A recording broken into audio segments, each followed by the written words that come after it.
everyone, it's Beth. Sorry for the delay in the video. I got really busy yesterday afternoon with some meetings, and then my family and I went out to dinner, and I just got too tired to do the recording last night.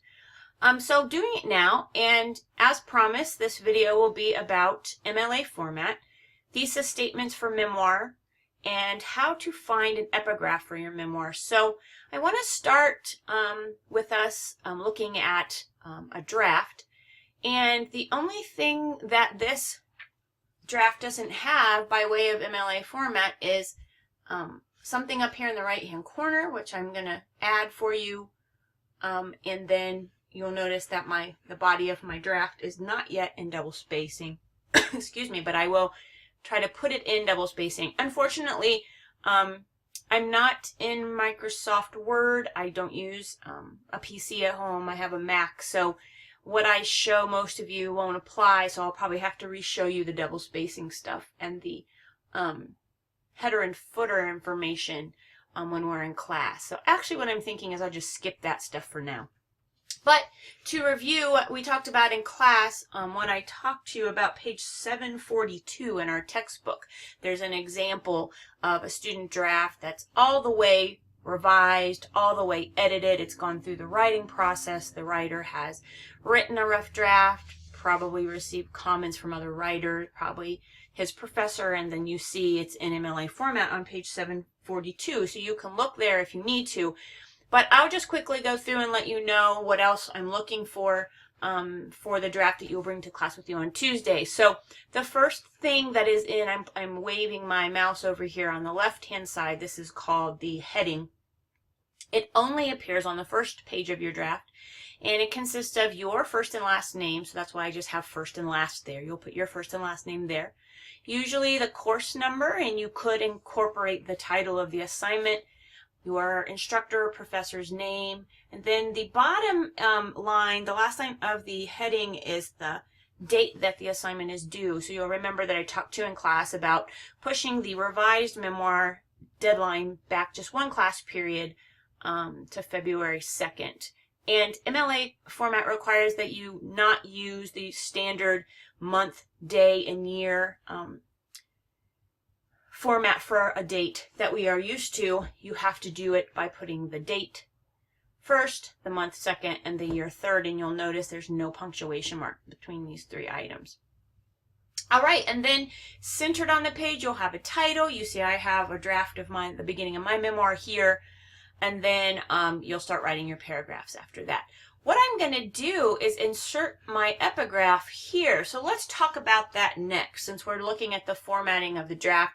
Remember, we've only looked at the heading, the title, getting the getting the introduction paragraph started. I'll go over the double spacing formatting for PC or processing programs on Tuesday. Very quickly, I can show you that, and also how to do a header, which is something else that's required on an MLA format, in an MLA format draft.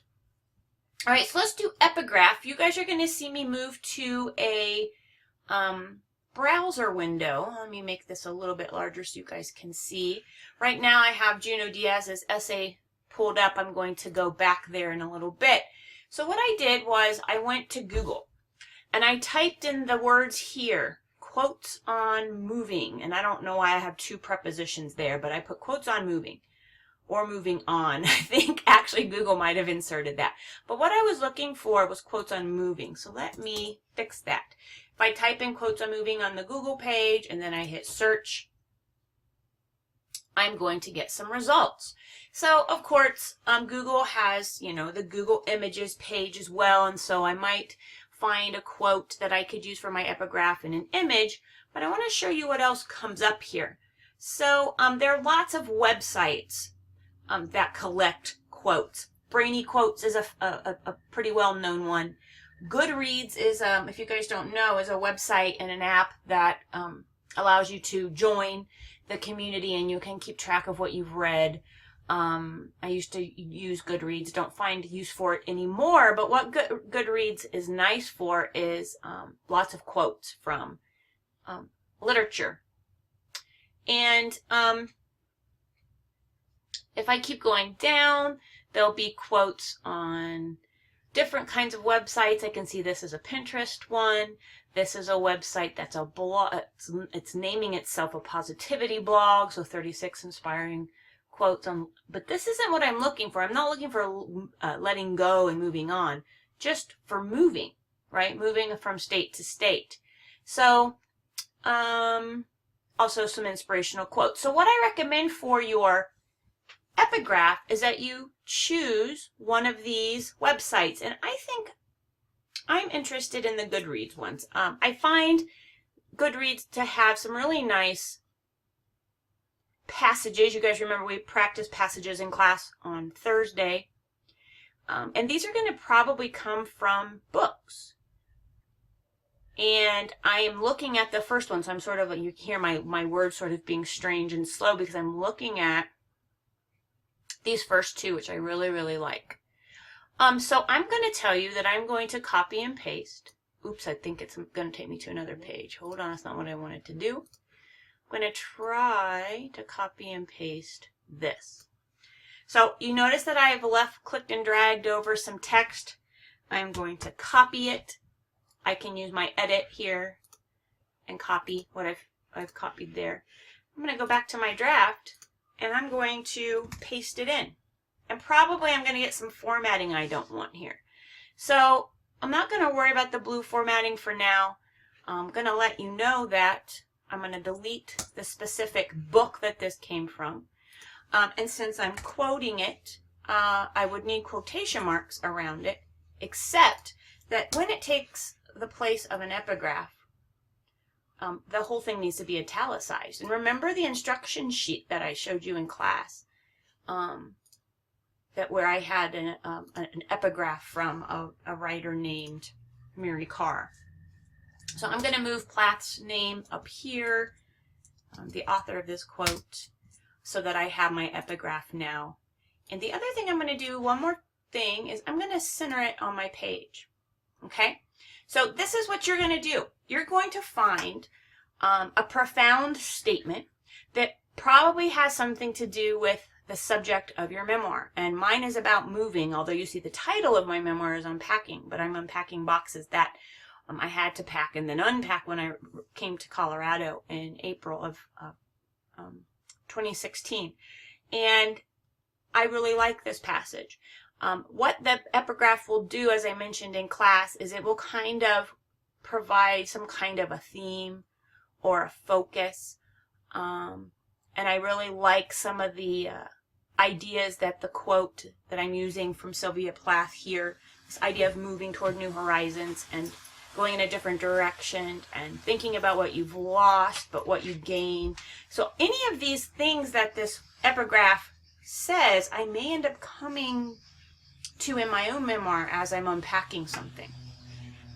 As I'm unpacking something through the telling of this memory in my memoir. So you guys see that, I found something right away. You don't have to use Goodreads. You can use one of the other websites that I showed you, any of those brainy quotes, any of those websites that have inspirational quotes. Sometimes those quotes come from people's speeches, but a lot of times they come from published writing, pieces of literature, articles, whatever. So good luck finding something really cool. And again, try to find an epigraph. It can be a line. And when I say a line, I mean like a full sentence. It could be a little bit longer than that. But notice that mine's just the sentence. It's a little bit on the longer side. And I centered it on the page after I copy and pasted it in. And I put it in italics. And I just want to mention to you that the reason we're doing the epigraph for the memoir is that we are going to be learning how to use sources in English 121. And most of our uses of the sources that we will find for future essays will come from databases, and so they're more academic. So letting you know that there's a different way to use a source, and an epigraph is one of them. So you're just using this to practice a different way of using a source that sort of provides some kind of insight on what you think your memoir might be about. All right, last thing in the video. So we've talked about MLA format, we've talked about epigraphs, how to find them. Don't worry about the MLA format related, how do I cite this epigraph? We'll go over that in class, probably on Thursday. Last thing I want to remind you about is that your memoir should have a thesis statement, and we briefly talked about thesis statements in class on Tuesday, but not enough for us to actually remind ourselves what it's about. So I have a plan to talk about them much more on Tuesday night when we come back to class with our more complete drafts. I want to let you know that obviously a thesis statement, as you've learned in past English classes, is a sentence that usually helps to provide focus for an entire essay. So you'll notice that I have a sentence highlighted in red font on my draft.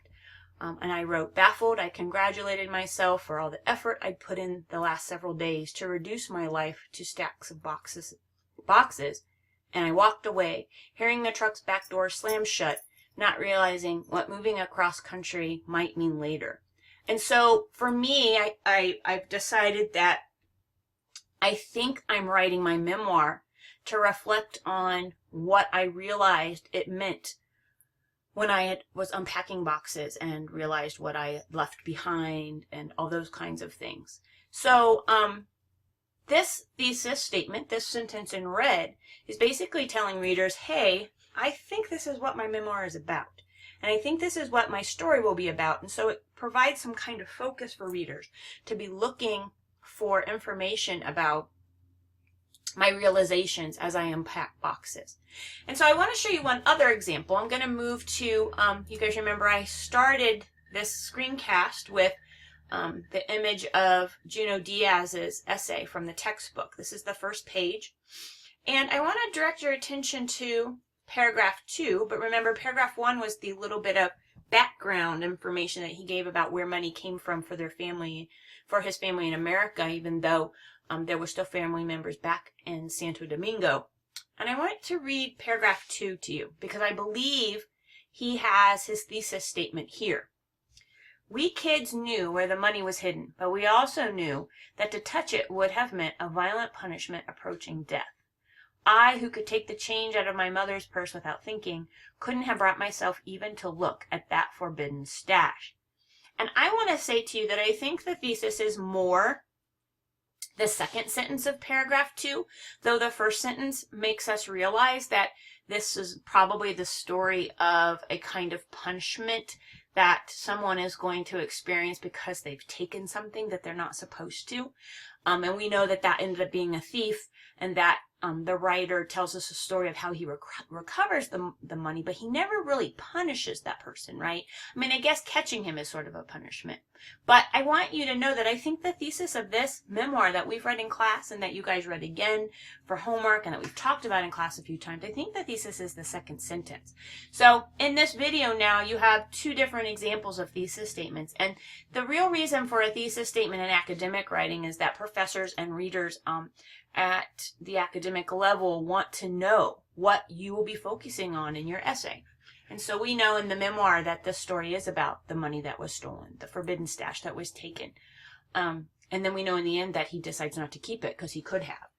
And then in my version, let me bring my draft back up, you guys see that I'm telling readers, hey, this is a story of me moving, but it has to do with all of these boxes that I've packed and will now tell the story of unpacking.